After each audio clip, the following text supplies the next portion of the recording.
team. Welcome to Thought Arouser. We're starting a new series that will last for the next few weeks. And I want to clue you in as to what we're going to be talking about, where it's going. I want to make sure that this has to do with thriving long-term. There are family aspects of this, personal aspects of this, and ministry aspects of this.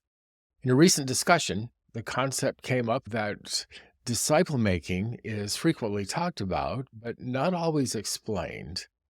And the ramifications for discipling vary depending on where we are, who we're working with, and what we're doing. So I've crafted a brief, high-level series of discussions that we can have over the next few weeks. I'm entitling this whole thing, How Did Jesus Do It? Some of us know the sayings that were on bracelets and bumper stickers and wherever else you looked. What would Jesus do? Bending that just a little bit, the prevailing question will be for us, how did Jesus do it? Jesus, being both fully God and fully man, had his pick of all of the teaching methods that would ever be utilized. And when the time came for him to equip his disciples for success, when he returned to glory, we can assume he chose the best method.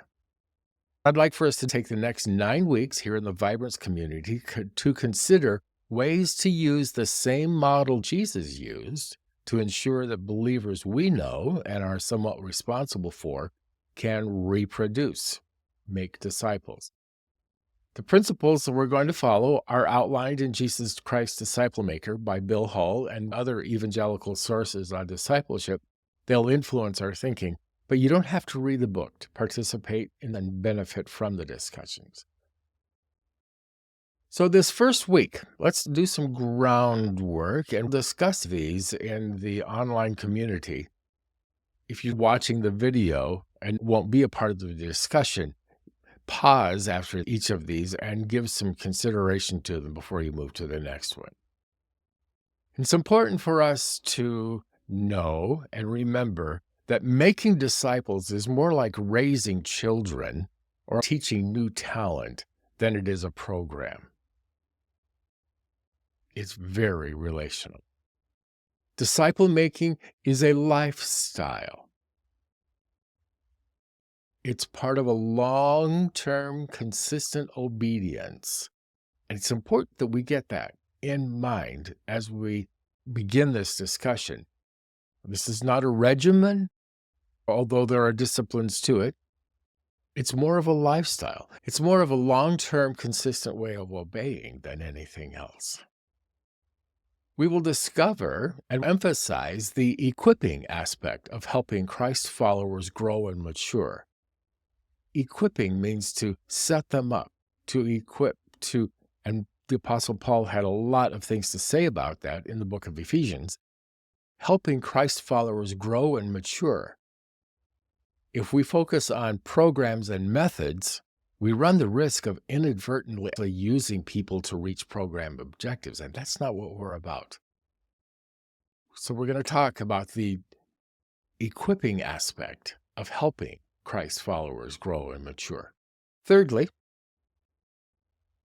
we're going to make the point that one need not have arrived to be able to help someone younger in the faith.